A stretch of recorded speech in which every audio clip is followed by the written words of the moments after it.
question that I want listeners to weigh in on today. This is the take your temperature topic, if you will. We have at least one of these every day where I'm actually really curious coming in to do the show what people think in this fan base and what our listeners think. And the only way to touch the people and to figure that out is to open the phones, and we'll do that right now on the MGM National Harbor listener lines. Jayden Daniels got banged up in the Giants game, if you remember. Mhm. I think he lost his wind, is what they said, but he got banged. He was kind of grabbing at his side. He came off the field.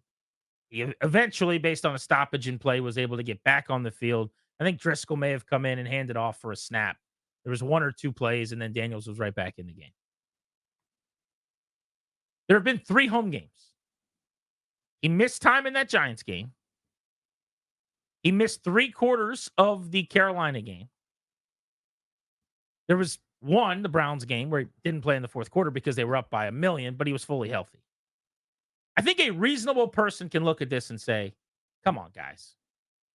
He lost his wind / got hit hard and needed to basically get right on the sideline for a minute and then was right back in the game against the Giants. And this rib thing is minor. I think that's probably an argument you could make. And you could say, this could have happened to a lot of guys.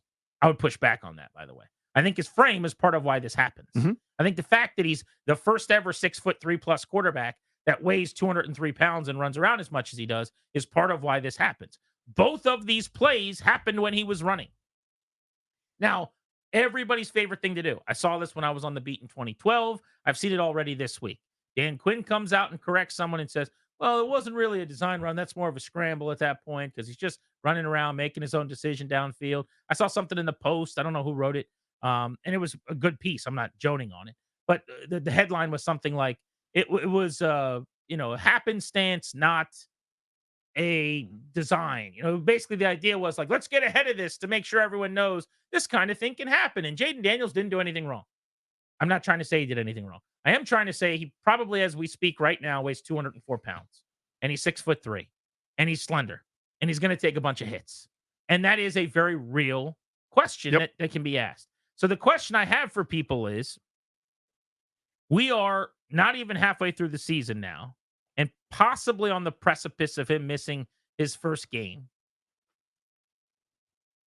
Should there be any concern about durability, or is that an overreaction?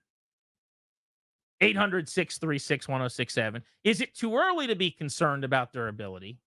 Because these are very minor things. Would you consider it over the top, fear-mongering, whatever, to say the hit against Tampa to the helmet, which was back in week 1 that didn't lead to anything, that could have easily been a blue tent spot. Mm-hmm. If the spotter sees that and says, I want you to get checked out, now we're talking about him having missed time in 3 of 7 games. Yes, helmet came off in the same game at the goal line.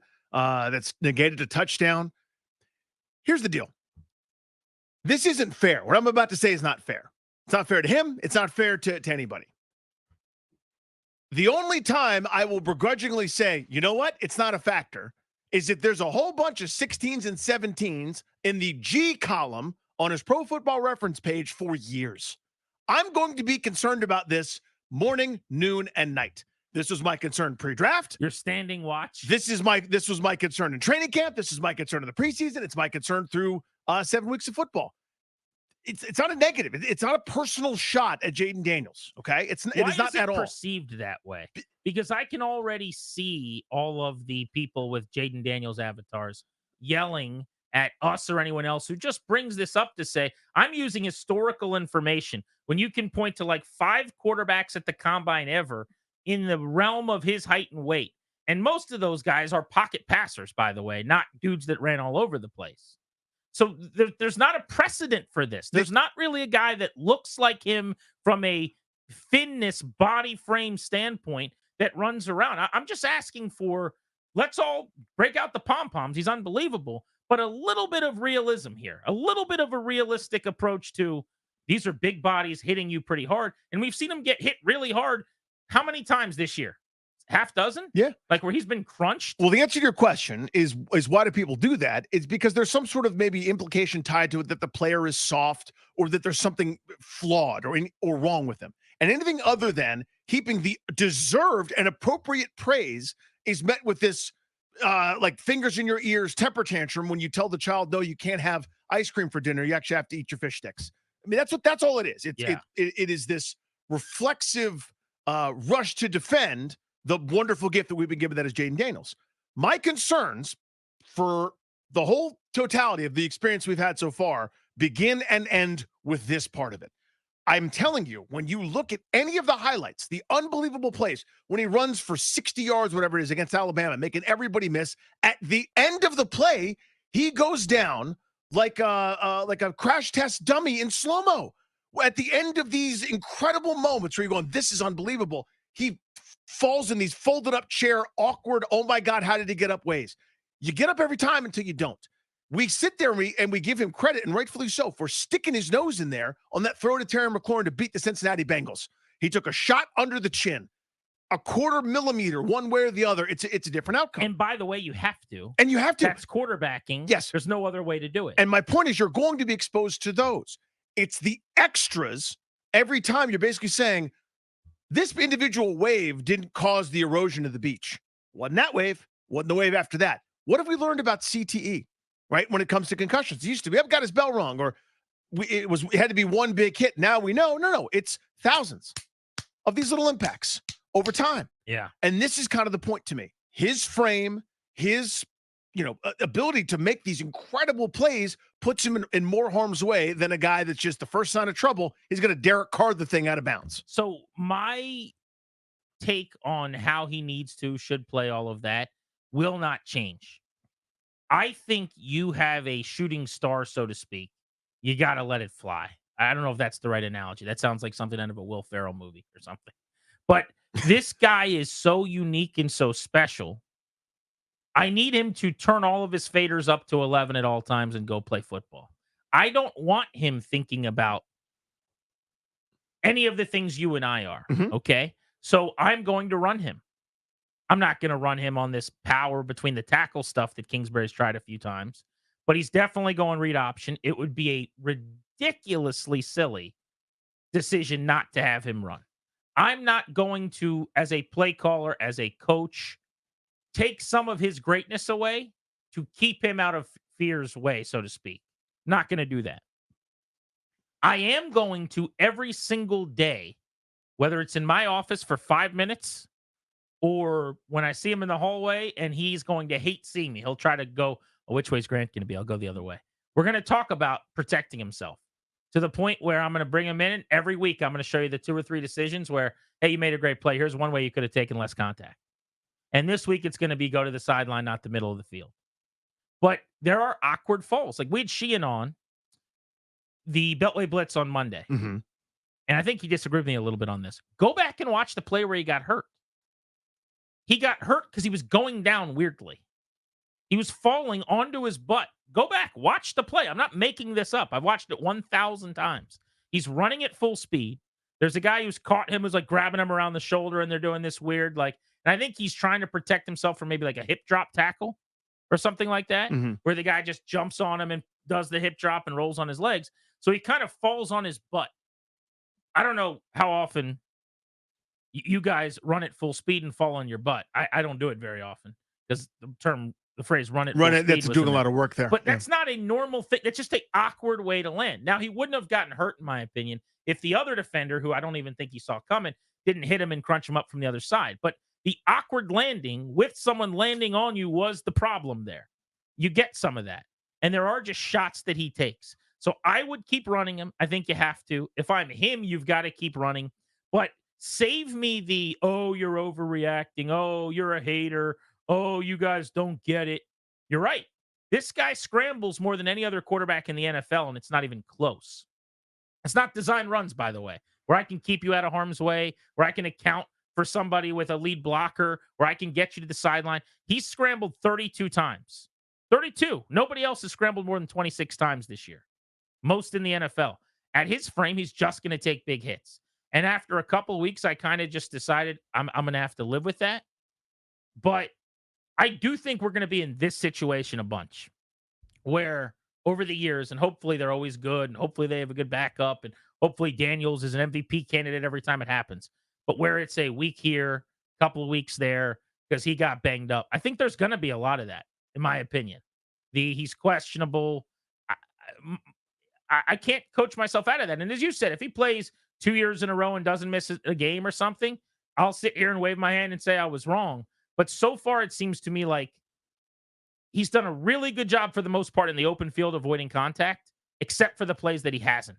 And I know it sounds like I'm talking out of both sides of my mouth, but you see those plays where he slides or he falls or he protects himself. And he does that, I'd say, I don't know, 80% of the time. Where you're like, dude, that was awesome. That was a good baseball slide. You did it. And then there's the play where he just kind of dives into a defender and gets crunched. Yeah, gets crushed between two guys and his helmet comes flying off. Or again, against Tampa trying to score the touchdown. There to me has to be the player can't think about it, but I think I need the adults too. So I go the other way. I think it has to be the player, not well, that's where we disagree too, is you would call plays differently. Yes. You would never run him essentially. No, I would. I would do it just enough to show it. I need to keep teams honest. But you wouldn't use it as a weapon. You'd use it to throw teams off. No, yeah, the weapon to me is the scramble. Like that to me is the weaponry. That's the I make you guys that think you're right, I make you wrong. Like to me, the design runs. His legs as a weapon on design runs like the Ravens do with Lamar. Which I hear, and you'll have to just deal with him missing time sometimes. I think that's what I'm doing. I get. I mean, that's the approach. I wish he was 235 pounds. He's not. If he was 235 pounds, we'd be in business. We'd have a different combo. He's 35 pounds. But even still, I mean, look at. I know they're not the same player, but look at Anthony Richardson. Who is that? I mean, Anthony Richardson is a house that moves around really, really well. He misses time constantly getting banged up and hit. Now he's taking on more contact. He's kind of the Cam Newton school where he can't avoid it sometimes, and he's hammering people, delivering punishment in his own right. But I'd have that conversation with him where you're already in jeopardy of not having a job because you can't complete a pass. Now we can't have you missing time too, where you're losing your development arc because you're thumping people. But in terms of Daniels, just to get back to it, again, it's not fair what I'm saying. I totally understand that, but I want to separate. This is not a criticism of him. This is me going, this gift is so special, I can't possibly lose it.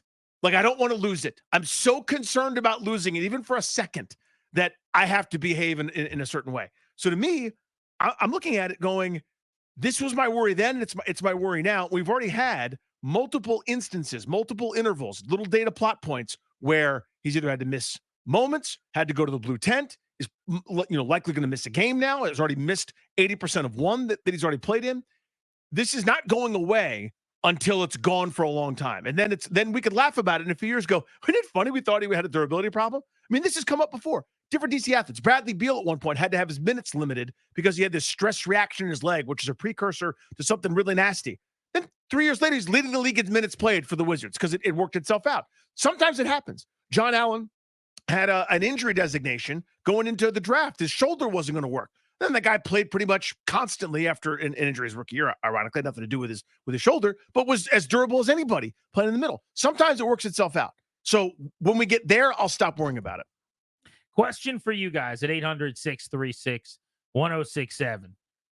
Do you think it's too early to talk about durability with Daniels, who has missed time in 2 of 3 home games? That's very, very minimal time in one of those games. But he took a big shot. He came off to the sideline. It was a scare. And it looks like this is minor. He may play this week. I think there's a good chance he doesn't play this week as well. He'll have missed a game already in the first half of his first season, taking a shot to the ribs. And it'll still feel like he was lucky. Because if that was a fracture, if that was a break, maybe it's a multi-week thing. Maybe you're missing 2 to 4 weeks at quarterback. And when your quarterback's out for a couple of games or a month, that could be a potential death sentence for a team on the margins, right? Is that something you worry about going forward with longevity here? Or is it way too early and you think that either, these are a couple fluke things, that they're minor, that it's not that big of a deal, and that this is just confirming priors, basically, with a guy barely over 200 pounds that runs around and takes shots who is already now on the verge of maybe missing a game? Because everything else has been unbelievable. Yes. Everything he controls, and if he could control playing, he would do that. Trust us. Everything he controls, he's not only done well, he's exceeded any expectation. At a historic pace. Yep.